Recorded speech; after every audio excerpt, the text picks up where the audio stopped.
Dharma pujita kaitruvotra paramo nirmatsanam satam Vedyam vastavam atra vastu Shivadam tapa trayon mulanam Srimad Bhagavate Mahamuni Krite Kimva Purer Ishwaraha Sadyo Hridya Avarudyate Tra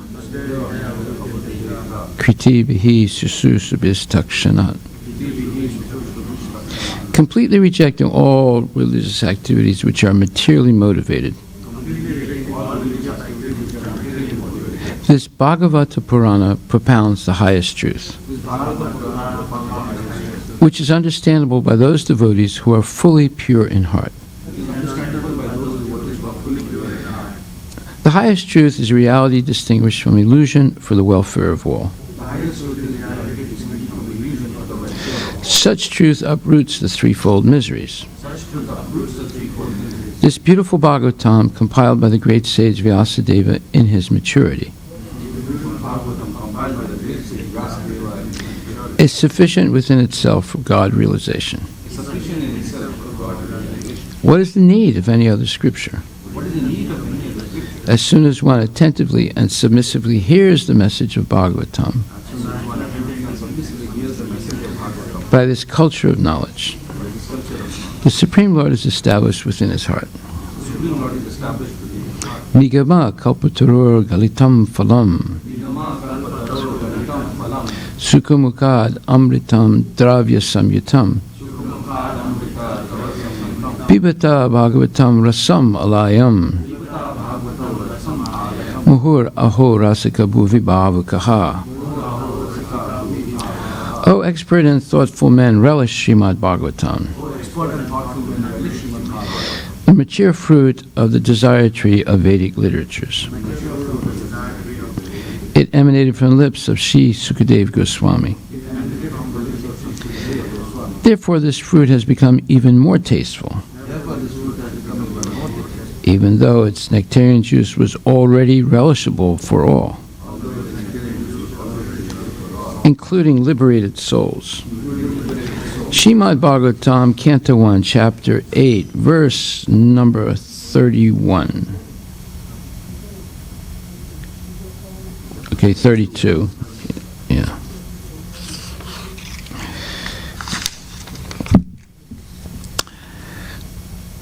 Some say that the unborn is born for the glorification of pious kings, and others say that he is born to please King Yadu, one of your dearest devotees. You appear in this family as sandalwood appears in the Malaya hills. Purport by His Divine Grace, A.C. Bhaktivedanta Swami Prabhupada. Because the Lord's appearance in this material world is bewildering, there are different opinions about the birth of the unborn. In the Bhagavad Gita, the Lord says that he takes his birth in the material world, although he is the Lord of all creations, and he is unborn. So there cannot be any denial of the birth of the unborn, because he himself establishes the truth. But still, there are different opinions as to why he takes his birth. That is also declared in the Bhagavad Gita. He appears by his own internal potency to reestablish the principles of religion and to protect the pious and to annihilate the impious. That is the mission of the appearance of the unborn. Still, it is said that the Lord is there to glorify the pious King Yudhisthira. Lord Sri Krishna certainly wanted to establish the kingdom of the Pandavas for the good of all in the world. When there is a pious king ruling over the world, the people are happy. When the ruler is impious, the people are unhappy. In the age of Kali, in most cases, the rulers are impious, and therefore the citizens are also continuously unhappy. But in the case of democracy, the impious citizens themselves elect their representative to rule over them, and therefore they cannot blame anyone for their unhappiness. Maharaja Nala was also celebrated as a great pious king, but he had no connection with Lord Krishna. Therefore, Maharaj Yudhisthira is meant here to be glorified by Lord Krishna. The Lord had already glorified King Yadu, having taken birth in his family. Although he is known as Yadava, Yaduvira, Yadunandana, etc., he is always independent of such obligation. He is just like the sandalwood that grows in the Malaya hills. Trees can grow anywhere and everywhere, yet because the sandalwood trees grow mostly in the area of the Malaya hills, the names sandalwood and the Malaya hills are interrelated. Therefore, the conclusion is that the Lord is ever unborn like the sun, and yet he appears as the sun rises on the eastern, horizon. As the sun is never the sun of the eastern horizon, so the Lord is no one's son, but he is the father of everything that be. So here's another example of what you call mutually contradictory qualities of the Lord. He is unborn, but yet he appears to be born sometimes. And he is always independent, but yet he comes to perform some purpose. And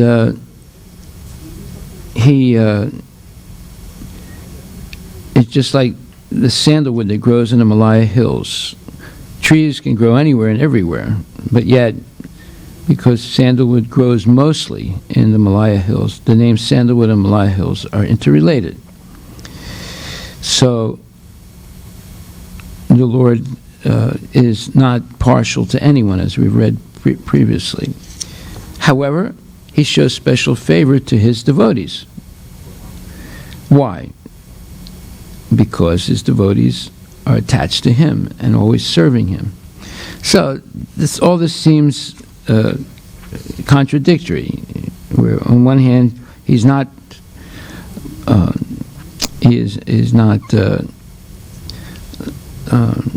partial to anyone, but yet he shows special interest in his devotees, and that's normal. Let's say there's a house on fire, and your child and the neighbor's child are inside the house. So when you run in to save the children, which child do you look for first? The neighbor's child or your child? What do you think? Your child. Yeah? You have responsibility. Yeah, exactly.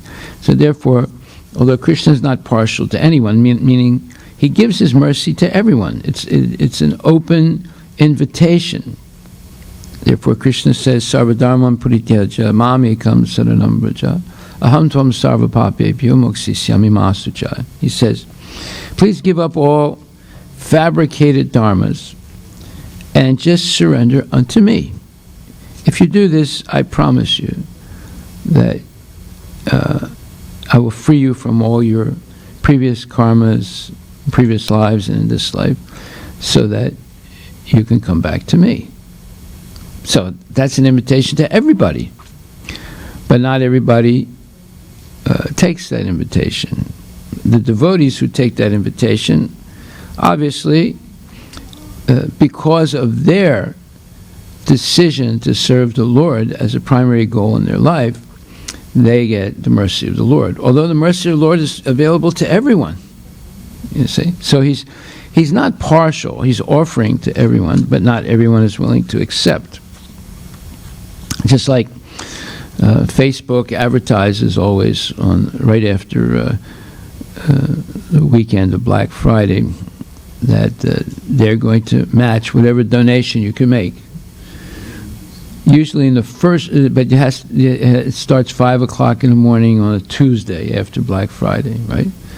So, and they're going to match up to a certain amount of money. It runs into the millions of dollars, right? In the first minute after 5 o'clock, already it's over. Already it's over.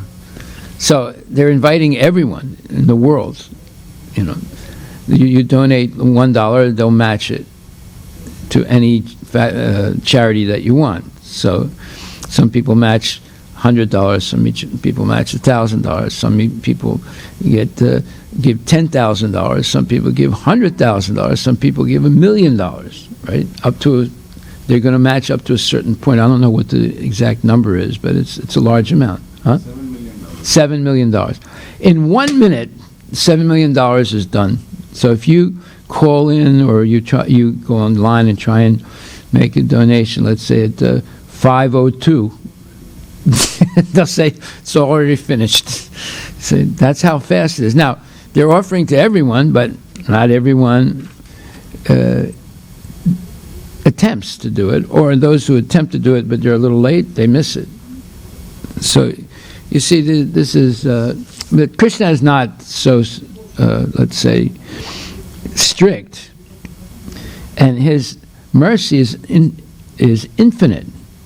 So whether you apply for his mercy at 5 o'clock in the morning, or 5:01, or 5:02, or 5:30, or next year or the next lifetime, it's available. He's not stingy like Facebook, right? But not everybody's interested. Why are they not interested? Because they're distracted. Distracted by what? Distracted by the fruitless and effete striving for material sense gratification, selfish indulgence, right? And ignoring the Lord, and just trying to be little lords themselves. And because of that selfishness, they think there are more important things than the mercy of God. Okay, so this was explained also in the previous purport by Prabhupada.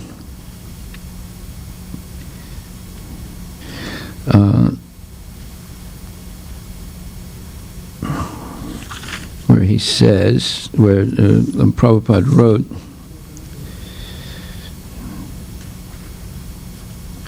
it says, is it 29? Yeah, I'm looking at it right now.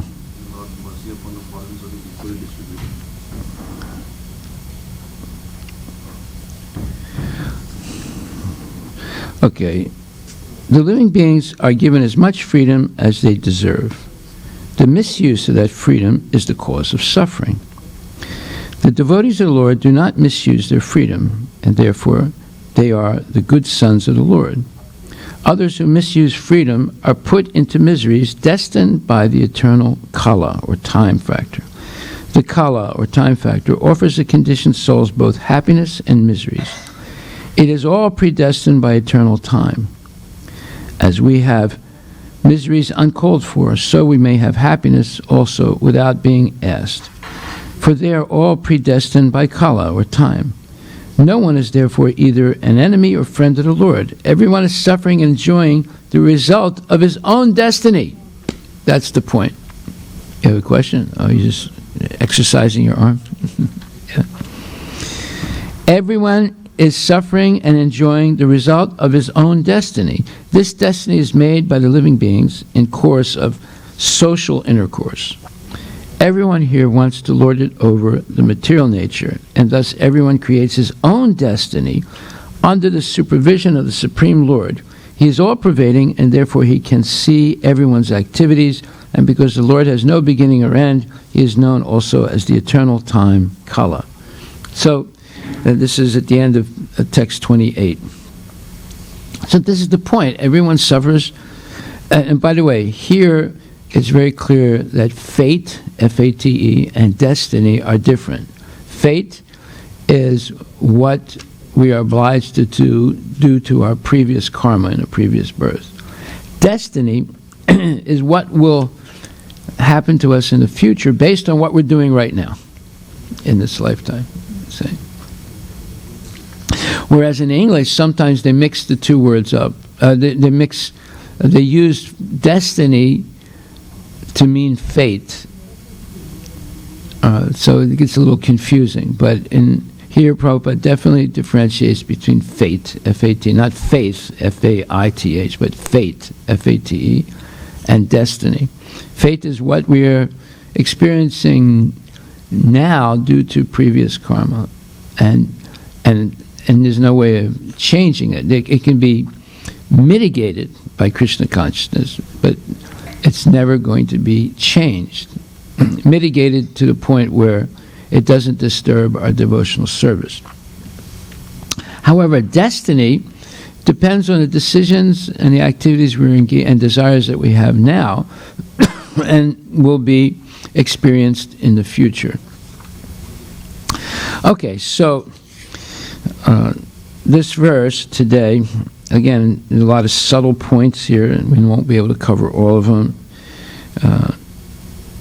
But one thing is for sure, Krishna wanted to establish the kingdom of the Pandavas for the good of all in the world, because Yudhisthira was a pious, not only pious, he was a genuine devotee of the Lord. He wasn't perfect in every way, but he was predominantly surrendered to the Lord. The few times where he hesitated in his surrender, he had to suffer for it. Arjuna was also hesitant to surrender to the Lord, but after hearing the Bhagavad Gita, he completely surrendered to the Lord, right? And from that point on, he did not hesitate to follow the order of the Lord. So we see that Arjuna has a special relationship, and the fact that he was hesitant to surrender to the Lord, that was ordained by the Lord. It wasn't that he had that sort of imperfection in his consciousness. He was put into that position by the Lord so that the Bhagavad Gita could be spoken. So Arjuna is an eternally liberated soul. He always appears with Krishna whenever Krishna has his pastimes in the material worlds. And when I say worlds or universes, there are many universes. They're not just one universe. And as we explained yesterday, some of them are much more complicated than this universe. So, when the king is pious, or the ruler of a country is pious, people are happy. When the ruler is impious, the people are not happy. Just like you see today, you have, well, not only today, previously you had Obama, now you have Trump. So some people were happy with Obama, and some people were really opposed to him. And today, some people are happy with Trump, and some people are really opposed to him. Why? Because both Obama and Trump are not ideal devotees. Therefore, they cannot make everyone happy. And even the people that were happy with Obama or happy today with Trump, they're not completely happy. They also have problems because of decisions he's making. And people also had problems with Obama because of the decisions that he was making, although they supported him. So that's because they're not actually devotees. They're not actually genuinely pious. How do we know? Oh, Obama was smoking and eating meat. Trump eats meat. He doesn't smoke. He doesn't drink either, alcohol. But yet he eats meat. And, he's attached to material development and so forth. He doesn't have genuine spiritual vision. Although he's very friendly to, people of faith, but he's not a genuine devotee. So therefore he can't make everyone happy. But Maharaj Yudhisthira, and later on Maharaj Parikshit, they were ideal kings. And also Lord Ramachandra was an ideal king. And all three of them were rulers of the entire Earth planet. There was one world government under them because they were ideal. And Prithu Maharaj is another ideal king. So there have been many ideal kings in the Vedic tradition. Nowadays, people talk about a one world government. The first the European Union is a first step toward something like that. Rome was like a one world government. right? They didn't govern the whole planet, but they governed, all of Europe and all of the Middle East. So they seem like a very powerful empire. And then the Mughal Empire was also very big. Alexander the Great tried to make a gigantic empire, but all of them have failed. Why? Because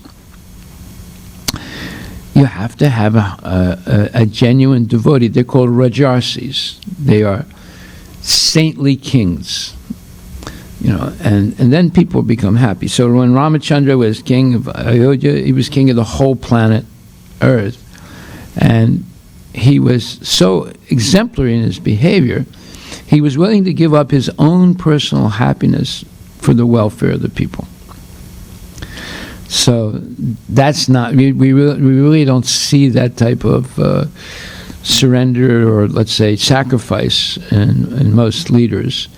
He sacrificed everything in order to protect the people and help them be happy. And everybody loved Lord Ramachandra in the kingdom meaning the whole world. And when there was a discrepancy, he would immediately deal with it. Just like when the Pandavas were ruling the world with Maharaj Yudhisthira, one Brahmana came and protested. He said, "My son died. That means the king is impious." And he accused the Yudhisthira of being impious. And Arjuna immediately came to the rescue of Yudhisthira. Said, "Well, no, what do you mean? And he said, "My child is dead. That means that you're impious. Children should not die before their parents." So Arjuna said, "I'll bring your child back, and if I don't, I'll commit suicide." And Arjuna tried his best. He went all over the known world, and he couldn't find the child. Why? Because the child had been kidnapped by Mahavishnu, Lord Mahavishnu. Right? He wasn't even in the material world. He was outside of it. He wasn't dead, but he had been taken purposely by Mahavishnu. So then Arjuna became forlorn, and he decided he was going to commit suicide because he made the promise to a Brahmana. You can't break a promise to a Brahmana. And then Krishna saw that, and he said, "Well, Arjuna, what are you worried about?" And he said, "I have to commit suicide. I promised to bring this child back. I can't find the child. I don't know where it is." The Lord said, "That's okay. I'll help you find him." He said, "What? I mean, I looked everywhere." He said, "But he's not in the material world." He said, "Really?" He said, "Yes." He said, Get your chariot ready, or get my chariot ready, and I'm going to take you to where he is." So they go in the chariot to the end of the material universe. And at the end of the material universe, there's 7 coverings: earth, water, fire, air, ether, mind, and intelligence. And each covering is 10 times bigger than the previous covering. In other words, the unmanifest part of the material creation is much bigger than the manifest part. And rightfully so. Why? Because, for example, you look at the oceans in the world. The oceans in the world cover about 70% of the earth, right? So the most predominant material element in this world is actually water. And the same thing with our body. Our body is about 70% water. It's not 100% earth, right? So where did all that water come from? It's called H2O. Where did all the H come from and the O come from, you see? Because it's stocked in those 7 coverings that are covering, like the universe is like an egg, and there's these 7 coverings around it, you see. So all that stock of raw material is there. And then that's why, I mean, if you make H2O in a laboratory, plus, number one, it costs a lot of money, and you have to buy the ingredients, H and O, and you have to buy the equipment for them to come together and form this molecule, H2O. It would cost you a lot of money just to make 1 gallon of water. Okay. So anyway, They go all the way to the end of the universe where there's no light. And the horses become afraid, and Arjuna becomes afraid because they can't see anything. And Krishna throws his chakra and pierces the covering of the universe, and they enter into the causal ocean. And then they arrive at Mahavishnu. And Arjuna, he's just bewildered by the whole thing. He can't, he's never seen anything like this. And Mahavishnu's smiling, and he says, yeah, I kidnapped the kids because I wanted to have personal darshan of Krishna. Now, wait a minute. Mahavishnu is an expansion of Krishna, right? He said, but I wanted, because I never get personal darshan of the Lord, and this is the way I wanted to have darshan of the Lord. So he gives the kid back, and everybody's all happy, and they go back, and Arjuna gives the child back to the Brahmana. You see? But the point here is, the Brahmana complained to the king. He said, you're not properly managing the kingdom because my son died before me, or at least he's disappeared. I don't know where he is. And therefore there's a discrepancy in your management. That's how strict the Vedic system was. See? Therefore the king had to be absolutely a pure devotee. Okay, so we'll stop right there. There's so much more to discuss, but we'll take it up tomorrow. All glories to Srila Prabhupada Ki Jai. You see, there's an unending river of nectar. As long as we are patiently hearing, every day there's more gems of nectar